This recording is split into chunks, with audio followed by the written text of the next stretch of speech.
Yes, Rascal and Disco beer review with his disco cabinet with another beer video from in front of the cans and bottles here on the bar, or I'm still silently calling the Disco Arms. This is the second video in the hopefully 12 video series of Christmas beers. As you see, I've already dropped the fake Christmas jumper from the last video, but I found a terrible Christmas hat. Those that know me know it's no surprise that I'm not that big on Christmas. I'm not big on Christmas decorations. Certainly not big on buying Christmas decorations when I could be buying beer instead. And I've certainly bought a lot of beer. What is a surprise is this beer. It is from Firebrand Brewing down in Cornwall. It's called Silent Night, and it is a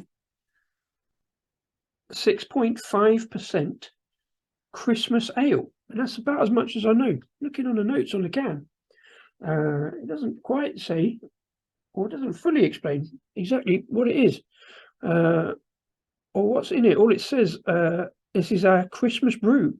And it says malts of pale wheat, oats and crystal, and hops of Admiral and Cascade. So, might be a little bit of a surprise. Let's just see how Christmassy it is. Obviously, the best way to do that is get it out into a glass and see what we get.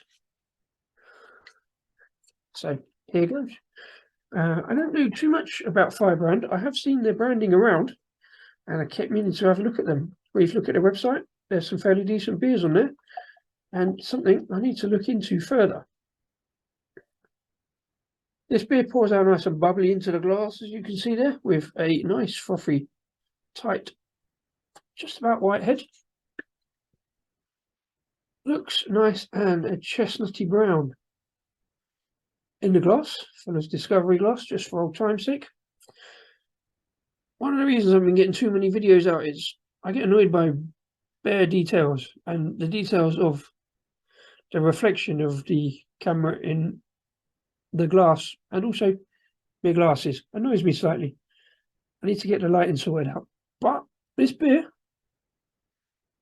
it's clear, but it's more golden here, but it's quite dark golden. But there's definitely a red tinge to it there on the camera. But with that nice tight frothy white head, looks pretty good. Let's see what notes of Christmas I can get, and this can cheer up a hardy old anti-Christmas bar humbug like myself.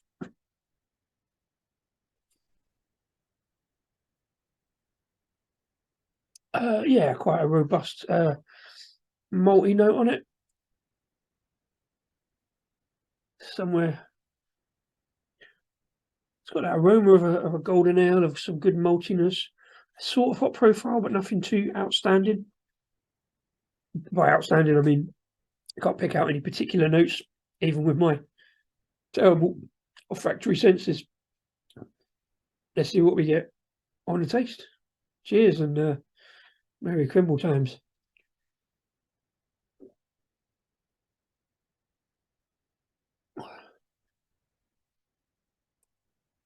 Well, for me, on the first note, pretty solid, robust, slightly hoppy, dark golden ale, really. It's clear, it's quite crisp, still quite fresh. It's got those hop notes without being bouncing too close to that kind of heavy grapefruity pininess that I'm not a big fan of, or my palate isn't a big fan of. Got a good sweetness to it. Almost a honey kind of golden syrup kind of sweetness bouncing around the back there. Little slight spikiness of hop. I always call some beers, I use the term rough around the edges. You've got that kind of hop burr. This one doesn't quite have that, or not seriously anyway. It's quite nicely balanced. There is a sort of slight mild spice note to it. I don't know if that's psychosomatic because I'm looking for something Christmassy, like some kind of, cinnamony note, but there is a slight pepperiness, slight spiciness bouncing around that hop profile. The head stays nicely, some good lacing on the glass.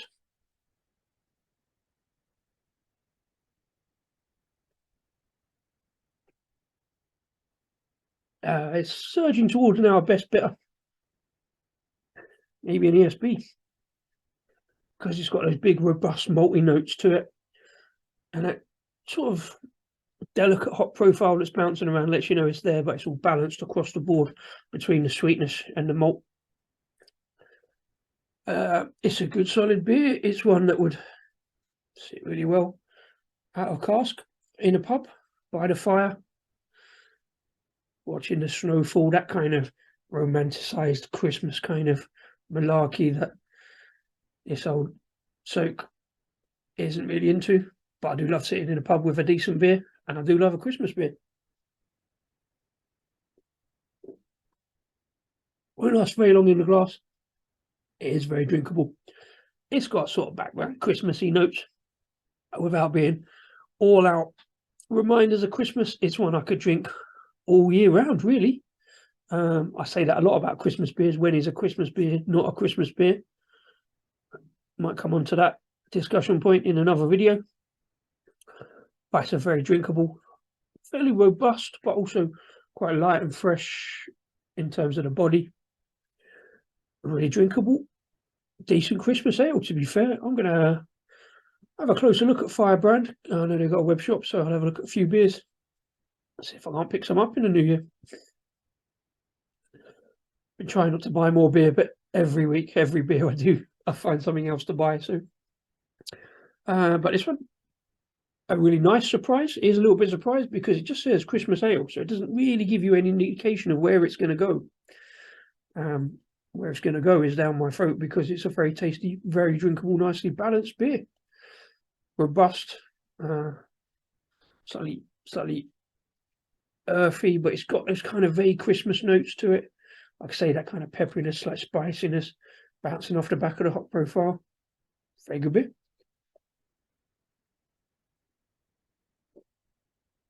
Not too much more to say about that. I don't think I need to do that top to bottom on that because that's just going to go down really nicely. That sweetness is coming through a bit more, that kind of syrupy, like golden syrup. Not sure what happened there, but since I was coming to the end of the video, all I've got to say really is really nice beer, that, really enjoying that. Let us know in the comments below, obviously, what you think about Christmas beers. Have you had Firebrand? Have you had this one? Always up for a good discussion on beers when there's a Christmas beer, not a Christmas beer. Merry Christmas, Merry Crimble times, everybody. Enjoy the beers. Cheers.